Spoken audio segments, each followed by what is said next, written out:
ठीक है भाई, मैंने मान लिया कि तुम्हारा बेस्ट फ्रेंड तुमसे बहुत ज्यादा क्लोज है, तुम उससे हर दिन बात करते हो, तुम उससे हर चीज शेयर करते हो, हर चीज मतलब लिटरली हर चीज। वो तुम्हारे बारे में सब कुछ जानता है, तुम एक दूसरे को प्रायोरिटाइज भी करते हो, एक दूसरे को इमोशनल सपोर्ट भी करते होंगे। बट तुम रिलेशनशिप में नहीं हो। तुम रिलेशनशिप में क्यों नहीं हो? इसके दो रीजन हो सकते हैं। पहला, क्योंकि तुमने अपने इस कनेक्शन को दोस्ती का नाम दिया है, और दूसरा, तुम्हारे बीच में कोई भी फिजिकल इंटीमेसी नहीं है। इन रीजंस की वजह से तुम्हारे ये कनेक्शन रिलेशनशिप नहीं है, ये बस एक दोस्ती है ना? तो अगर हम इसी लॉजिक से चलें तो तुम किसी भी कनेक्शन को लेबल दे दोगे तो ही वो रिलेशनशिप होगा, या फिर अगर तुम फिजिकली इंटीमेट होंगे तो वो रिलेशन बनेगा। ये बात मुझे समझ में नहीं आई। मतलब तुम ये बोल रहे हो अगर मैं जंक फूड को हेल्दी बोलूंगा तो वो हेल्दी हो जाएगा, जस्ट बिकॉज तुमने उसको एक लेबल दे दिया है। पहले भी तो तुमने यही करा है ना, तुमने कनेक्शन बनाया और तुमने उसको एक लेबल दे दिया। बट भाई, लेबल देने से असलियत नहीं बदल जाती। असल में बात पता क्या होती है? जो तुम्हारे पैटर्न्स है ना, वो रियलिटी को बनाते हैं,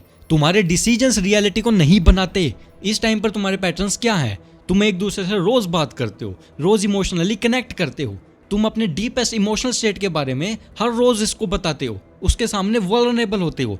वो इंसान तुम्हारी प्रायोरिटी पर है, तुम कंसिस्टेंटली उसके लिए केयर करते हो, उससे कनेक्ट करते हो, और तुम एक दूसरे को अच्छे से समझते हो। मेरे भाई, ये कोई भी न्यूट्रल या फिर कैजुअल बिहेवियर नहीं है। इस बिहेवियर की डेफिनेशन है इमोशनल पार्टनरशिप बिहेवियर। और भाई, अगर ये सीन तुम्हारे हर दोस्त के साथ है ना, तो तुम्हें अपने इस बर्ताव के बारे में सोचना चाहिए। अब मेन पॉइंट ये है, अगर तुम स्ट्रक्चर को यही रखो बट डेफिनेशन चेंज कर दो तो मेरे भाई चीजें बदल नहीं जाती। मतलब कि अगर तुम्हारा बिहेवियर यही रहे बट तुम इसको लेबल दोस्ती का दे दो तो भाई इससे रियल डेफिनेशन चेंज नहीं हो जाती। तुम आटा गूंद कर उसकी रोटी बनाकर उसको रसमलाई का लेबल नहीं दे सकते, रहेगी तो वो रोटी ही। सच बोलूं ना, ये जो भी तुम बिहेवियर कर रहे हो, इमोशनल कनेक्शन बनाना, कंसिस्टेंटली एक दूसरे की केयर करना, एक दूसरे को डीपली समझना, ये बिहेवियर अपने पार्टनर के साथ किए जाते हैं, ना कि अपने दोस्त के साथ। हाँ, मैं मानता हूं कि दोस्त बहुत ज्यादा सपोर्ट करते हैं, बट भाई दोस्त इस तरीके से बिहेव नहीं करते। फिजिकल इंटीमेसी भी तो होनी चाहिए ना, सामने वाले बंदे के लिए एक सेक्सुअल अट्रैक्शन होनी चाहिए, उसी से तो बॉन्ड आगे बढ़ता है। देखो, फिजिकल इंटीमेसी भी जरूरी है, आई एग्री। मुझे पता है इंटीमेट होने से दिमाग में कुछ कुछ केमिकल तो रिलीज हो जाते हैं, बट हम यहाँ न्यूरो साइंस की बात नहीं करेंगे। न्यूरो साइंस के बारे में जानना है तो भाई इस अंड्रू की वीडियो देखो। तेरा चैनल पूरा का पूरा बंद करवा सकता हूं मैं, याद रखियो। सॉरी अंड्रू भाई, आई मीन एंड्रू भाई, माफ करना। कुछ हद तक मैं मानता हूं कि फिजिकल इंटीमेसी जरूरी होती है, बट एक रिलेशनशिप सिर्फ इसलिए नहीं चल सकता because you are sexually attracted to one. और तो और एक ना एक दिन सेक्सुअल अट्रैक्शन कम हो ही जाएगी। What remain permanent is your emotional intimacy. बात पता क्या है? तुम अपने दोस्त के साथ फिजिकल इंटीमेसी को तो हटा देते हो, बट तुम उससे मैक्सिमम इमोशनल इंटीमेसी लेते रहते हो। और वैसे भी तुमको एक चीज बता दूं, नॉर्मल रिलेशनशिप में फिजिकल इंटीमेसी धीरे धीरे करके खत्म हो ही जाती है। और भाई, मेरे को ये नहीं समझ आता कि तुम कौन सा नमक चाट के ये बोल देते हो कि भाई हम तो सिर्फ दोस्त हैं। यहाँ पे फिजिकल इंटीमेसी के अलावा सब कुछ हो रहा है, बट एक लेबल नहीं मिल रहा, और तुम बोल दे रहे हो कि हम दोस्त हैं। ये चीजें इसलिए हो रही हैं बिकॉज तुम्हें पता ही नहीं है कि तुम्हारे दिमाग में चल क्या रहा है। तुमने अपने इमोशन को कभी समझा ही नहीं। तुम्हें कभी भी गुस्सा आ जाता है, कभी भी तुम रोने लग जाते हो, कभी भी चिड़चिड़े हो जाते हो। अगर मैं तुमसे अभी इसी टाइम ये पूछ लूं कि तुम क्या फील कर रहे हो, तो तुम्हारे पास जवाब नहीं होगा, मोस्टली किसी के पास नहीं होगा। You are unaware about your feelings. और इस सिचुएशन का सोल्यूशन मैं लास्ट में दूंगा। असल बात यह है, you created a deeper relationship without calling it a relationship. अब कुछ कड़वी बातें करते हैं, मतलब कड़वी सच्चाई बताता हूं। तुम्हें पता है तुम अपनी सो कॉल्ड फ्रेंडशिप को एक नाम क्यों नहीं देना चाहते, मतलब एक लेबल क्यों नहीं देना चाहते? क्योंकि मेरे भाई, जैसे ही तुमने इसको लेबल दे दिया ना, तो तुम्हें चूज करना पड़ेगा, या तो दूर होना या फिर रिश्ते में आना। अगर तुम दूर होना डिसाइड करते हो तो you will lose all your emotional intimacy.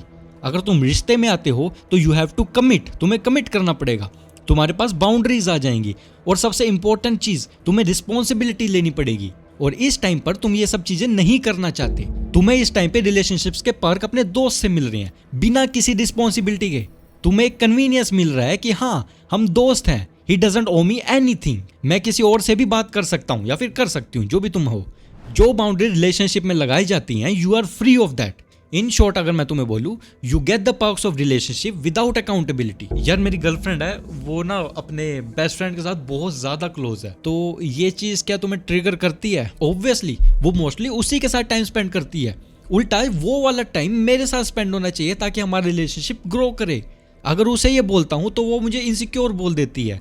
अगर मैं उसके बेस्ट फ्रेंड के बारे में कुछ भी बोल देता हूँ या उसको अपोज करता हूँ तो वो मुझे पुरानी सोच का बोल देती है कि मेरी तो सोच ही पुरानी है। देखो, रिलेशनशिप में रिप्लेसमेंट का डर होता ही होता है और यही डर तुम्हारे अंदर इनसिक्योरिटी को क्रिएट करता है। और अगर तुम्हारी गर्लफ्रेंड तुम्हारे साथ इमोशनल इंटीमेट ना होकर किसी दूसरे के साथ हो रही है, मतलब कि जो इमोशनल बॉन्डिंग एक पार्टनर के साथ होनी चाहिए वही बॉन्डिंग वो किसी और के साथ बना रही है, तो ऑब्वियसली एक बंदा सवाल पूछेगा ही पूछेगा। और रही बात ऑर्थोडॉक्स सोच की, मतलब पुरानी सोच की, तो भाई मैं ये नहीं बोल रहा कि लड़का लड़की दोस्त नहीं हो सकते हैं, बिल्कुल हो सकते हैं, बिल्कुल आज़ादी है।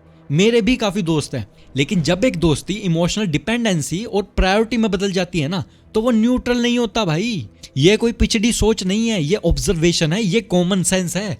Even modern psychology says emotional exclusivity create attachment. मेरी सोच पुरानी नहीं है, मैं बस बेसिक ह्यूमन बिहेवियर के बारे में बात कर रहा हूं बस। तो भाई रियलिटी ये है, तुमने रिलेशनशिप को अवॉइड नहीं किया, तुम रिलेशनशिप में ही हो, तुमने बस उसको नाम नहीं दिया। और नाम इसलिए नहीं दिया ताकि तुम रिलेशनशिप की रिस्पॉन्सिबिलिटी और डिमांड से भाग सको, या फिर तुम्हें रिजेक्शन का डर है। नकाब एक बात बता, मेरी गर्लफ्रेंड ने मेरे साथ इमोशनल बॉन्ड बनाने की बजाय अपने बेस्ट फ्रेंड के साथ इमोशनल बॉन्ड क्यों बनाया? मतलब मेरे में क्या कमी रहेगी जो उसको उसके साथ बॉन्ड बनाना पड़ रहा है? जब इमोशनल बॉन्ड बनाने का मौका था, क्या तूने बनाया? क्या तू वहां पे था? इमोशनल नीड सबकी होती है, उसकी जहां पूरी हुई उसने कर ली। और लड़की एनालाइज नहीं कर पाई कि इमोशनल चीटिंग क्या होती है। इन हर केस इमोशनली किसी और के साथ कनेक्ट करना इज मोरली राइट। और सच बोलूं ना, दुनिया दूध की धुली नहीं है। कुछ लोग होते हैं जो लड़की की अनसेटिस्फाइड नीड्स को टैली करके उनको फिलफिल करने का दिखावा करते हैं, और दिखावा करने के बाद, और हाँ मैंने बोला था सोल्यूशन लास्ट में दूंगा, बट सोल्यूशन से पहले तुम्हें एक चीज समझनी पड़ेगी कि तुम मैच्योर नहीं हो। ये बात मान लो। मैच्योर का मतलब मैच्योर नहीं, मैच्योर का मतलब होता है इमोशनल मैच्योर। तुम इमोशनल मैच्योर नहीं हो। अगर तुम्हें अपनी इमोशनल स्टेट के बारे में अच्छे से जानना है ना, तो तुम्हें पहले इमोशनल मैच्योर बनना पड़ेगा, फिर तुम्हें इमोशनल इंटेलिजेंट बनना पड़ेगा। और अगर तुम सच में मैच्योर बनना चाहते हो तो ये वाली वीडियो तुम्हारी हेल्प करेगी।